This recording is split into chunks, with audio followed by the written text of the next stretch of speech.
JUIF کے سربراہ نے حماس رہنما اسماعیل ہنیہ کی شہادت پر جمعے کو ملک گیر احتجاج کا اعلان کر دیا۔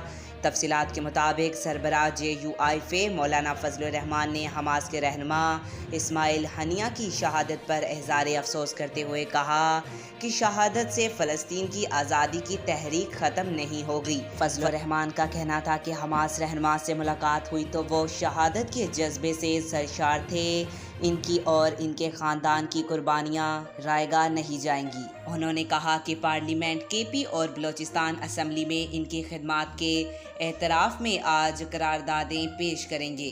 سربراہ JUIF نے اعلان کیا کہ اسرائیلی جارحیت کے خلاف جمعے کو ملک بھر میں احتجاج کریں گے۔ اسرائیلی جارحیت کے خلاف اور حماس رہنما کی شہادت پر بھرپور مظاہرے کیے جائیں گے۔